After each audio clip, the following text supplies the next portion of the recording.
and then look at where we are. Now, I know these numbers are small, but let me tell you, this is the percentage of Bible-believing Christians in each generation.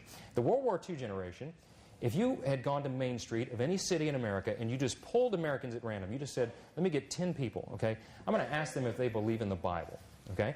You would get, the result was about 65%. So almost 7 out of 10 of Americans in the World War II generation said, absolutely, I'm a Bible-believing Christian, okay? The baby boomers generation, you saw what happened in the culture. It's reduced to 33%. And right now in the current generation, you've probably seen these numbers before, it's about 4%. Okay, so according to, this is a New York Times graph that was published about 2 years ago. About 4% of Americans consider themselves Bible-believing Christians. Okay, now here's another way to look at it. This is another way to see the alarming decline just on a chart. This is the percentage of Bible knowledge among American children over the past 50 years. Okay, now this doesn't necessarily say that everybody would have believed in it, but in 1950, 7 out of 10 American children could have told you the basic stories, ideas, principles in the Bible. Now, why is that important on Constitution Day? Because remember, those are the same principles, precepts, and foundations of our form of government. Okay? These are informed citizens is what you're looking at. In 1950, 7 out of 10. Right now, it's this is a 2006 number, so you would assume it's less than 4% of American children have that knowledge today. And here's the effect. Now, in your age category, 18 to 24-year-olds abandoning the religious faith of their parents to the tune of about 90%. Okay? This is Cornell University study from January of 2007. So these are even the churched kids. Okay? This would be, our people, right? We raise our children. Kelly and I have our 4th child due in November. We're raising our children in church, doing the best I can to teach them a biblical worldview and all that. But statistics say that my children have a chance of walking away from the faith when they go off to the University of Babylon or wherever they go to school, right? That's the problem. Now, you're blessed to be at Louisiana College, where people are of like mind. But these are the stats, and this is what you need to know. When you go out into the workforce, for example, when you leave your undergraduate institution, you're going to face a lot of opposition to your faith, and you all know that. All right, let me move on. Third principal thread I want to talk about tonight, very essential, another controversial topic today, is the importance of limited government. Okay? We have a very certain and fundamental proposition, a constitutional principle, in fact, that's being ignored today. The government is limited. Let me tell you what the Gipper said. The nations crumble from within when the citizenry asks of government those things which the citizenry might better provide for itself. All right? Now think about that. We look to government to be our God in many ways now. If something happens, there's some calamity, we look to government to save us. Why is that? Because government has usurped the authority that was originally intended for the family and the church and these other institutions in society as God ordained. Remember this simple truth. Civil government exists first and foremost to protect our God-given inalienable rights. That's the purpose of civil government. Not to be our savior and to take care of us and coddle us from cradle to grave, right? We have a republic, not a democracy. I hope everybody knows that, okay? We have some democratic principles, but our form of government is a republic. It's a representative democracy. And there's a difference there. It's a constitutional republic. Why is that important? Because it decentralizes power. You know what democracy is? It's 2 wolves and a sheep deciding what's for dinner, okay? That's called majority rules, okay? We have a constitutional republic that decentralizes that power and makes it a lot less dangerous, okay? Why? Because power corrupts fallen men. Again, the founders had a biblical worldview. They understood these biblical concepts and principles that man is inherently sinful in his nature, and if you don't put a check on his power, he'll do all manner of terrible things. So that's why they set it up this way. The founders understood the greatest threat to liberty would be an all-powerful federal government, so they installed all of these very certain safeguards. We have 3 branches of government. We have checks and balances. We have federalism, which basically means that the powers that are not specifically given to the federal government in the Constitution or prohibited to the states are reserved to the states. Why is that so important? Because they recognize that local control is always better. In fact, the Bill of Rights, the first 10 amendments to the Constitution, was enacted solely to limit the power and jurisdiction of the federal government. Limited government has to be, government has to have a limited role. It has to remain small. God himself ordained civil government, but he did it for very particular and certain reasons. If you look at the Old Testament scriptures, the book of Romans, all these things that were the influences upon the founders, you see it echoed in the preamble. Basically, civil or government was ordained by God to do 4 things. Restrain evil, promote justice, protect life and property, and preserve peace and social order. Why? So that we can all live in harmony and enjoy our inalienable rights. The preamble of the Constitution says this well. Here's one way to illustrate it just real quickly about the Second Amendment. Okay, I know you can't read that sign, but it says, "My neighbor next door wants to ban all guns. Their house is not armed. Out of respect for their opinions, I promise not to use my guns to protect them." All right? See, the government should not intrude upon any individual's God-given dignity or natural rights. All right? That's reflected in the Bill of Rights, Second Amendment included. Okay?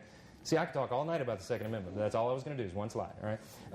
The government serves the people, not the other way around. Taxation should be limited and fair. See, the idea that the government has to take care of us, if that's true, then it has to be funded.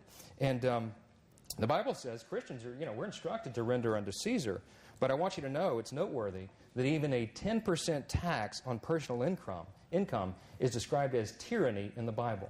Look it up, 1 Samuel 8. Okay? A little home study for you. I got to move on. I'm running out of time. The fourth principle, the importance of free markets. Okay? One more from the Gipper. If we believe in principles of free enterprise that made our country great, we have to stand up for them again today. See, we're not doing that. This was the thing. It was the individual strength, the ingenuity, the vision that built America. The idea that markets and free market capitalism are a good thing because it promotes genuine human freedom. This is what Adam Smith wrote in 1776 in The Wealth of Nations. He said, quote, "If the market is left free from government interference to make economic decisions, then all parties go away satisfied and they're encouraged to produce and consume more."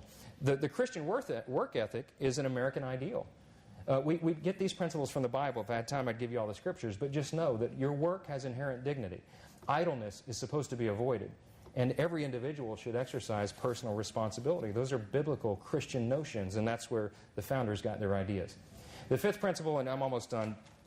It's hot, and we're running out of time, and you guys got up at 5:15 for practice, okay? I know that. But this idea that America is exceptional is something that we have to get back to. We do live in a great country, the greatest nation on the earth, and we shouldn't apologize for that. We should stand tall. We should stand on all our might, and we should proclaim that this is a beacon of freedom and the shining city on a hill.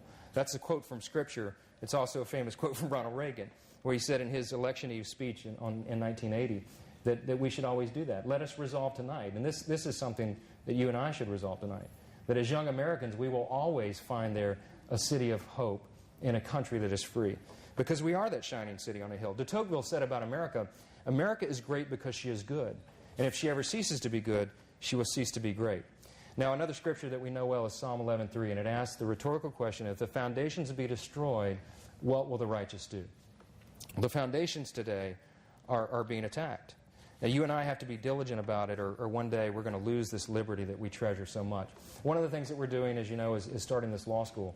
Our motto is unchanging foundations, and we have chosen the Latin phrase for our motto, Fundamenta generationis e generationis, which is taken from Isaiah 58:12. It means the foundations of generation and generation, or the age-old foundations. God told His people that you're to maintain and restore these foundations and pass them on to the next generation if liberty is going to survive. Justice Story said that lawyers are placed as sentinels upon the outpost of the Constitution, and no nobler end can be proposed for their ambition or patriotism than to stand as faithful guardians of that document. That's what we aim to do, and I hope that some of you guys will consider and pray about coming to law school in a couple of years with us. Let me close with this. The words of Benjamin Franklin.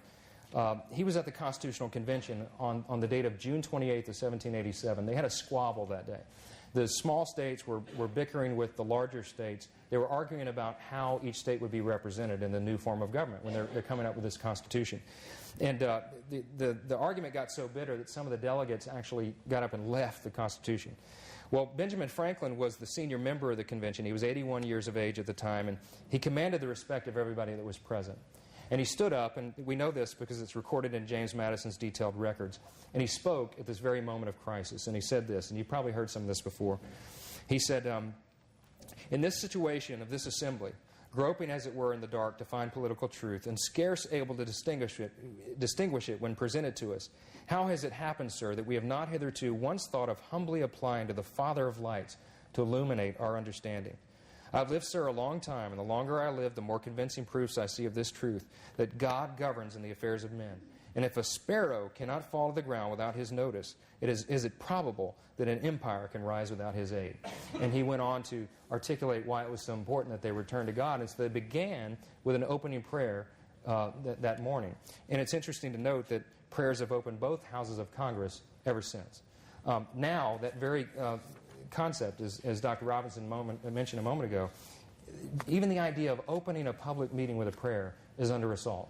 The secular progressives are saying that that's unconstitutional.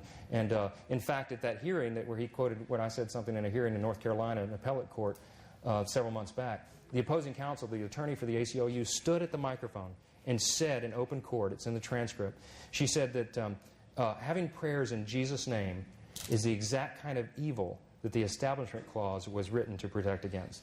And when she said that, there was this collective like sigh, in the courtroom. And that's what it's come to. I mean, they have completely turned away from the foundations that we cherish so much, the foundations of our freedom. Now, if you and I don't defend those foundations, they are going to be taken away. And one day we may not be celebrating a Constitution Day because we may have a country that we don't recognize. And that's why it's important. So we appreciate your time tonight. I know I was supposed to allow time for questions, and we probably don't have time for that. But maybe I'll turn it back over to Dr. Robinson. Robinson, you want to do that? Sure. But, maybe we shouldn't do this test in Louisiana, okay? We don't want to know the results, all right? Thank you. I got a little hoop for Ronald Reagan. I appreciate that. All right. An informed patriotism is what we want. We've got a problem, obviously, when it comes to our civil literacy. And we have a huge need today to return to our founding principles. This is a matter, you and I can talk about this. Why does this matter to us? Why should we care? Because our freedom, our liberty hangs in the balance. If we don't know who we are and where we've come from, we cannot know where we're going. And we're not going to be able to secure the blessings of liberty, as the preamble to the Constitution says, if we're not informed. But Reagan said this in his farewell address. He said, this is what we need. We don't just need patriotism. We need informed patriotism. And let me warn you, I'm going to quote the Gipper, President Reagan, a lot tonight, because he was the great communicator, and he had a knack for summarizing broad principles in really simple language. That I like that a lot. Okay, so I thought this evening, in the very short time we have together, this is what I thought we would do. I'm going to take 5 foundational principles, these unchanging foundations that we talk about, that serve as the basis for the Constitution and our form of government. We're going to go through them quickly, but I just want to give you just 5 thoughts, an outline and review of those underlying core principles that have sustained us for this long. And I'm going to begin with one that's an essential principle regarding our interpretation of the Constitution itself. Now, this has become a big matter of controversy in recent years, okay? But you hear this idea about original intent, or originalism, or strict constructionism, or contextualism. There will be a test on all these terms, okay? Basically what this means is this. I believe, I'm a strict constructionist, I'm an originalist. I believe that the Constitution means what it says, and it says what it means. You see, the big battle right now in the law, the fundamental question today, is are we going to follow the original design and wisdom and intent of our founders that we just talked about, or are we going to reject and depart from it entirely? That's the battle that's going on right now in the courts and in the culture. And we say, sadly, too many people have decided that we should chart a new course. The Constitution is not a living, breathing document. It doesn't change with the times. It doesn't change with the whims of political correctness and whomever happens to be in charge at the moment. That's what gets people in trouble, okay? The Constitution is a set and stable anchor and foundation. It does not change. It has concrete terms and conditions for governing that cannot be abandoned, ignored, or rewritten. It doesn't matter what the popular culture says at any given time. If the Constitution has any imperfection, we've got a cure for that. The people can amend the document.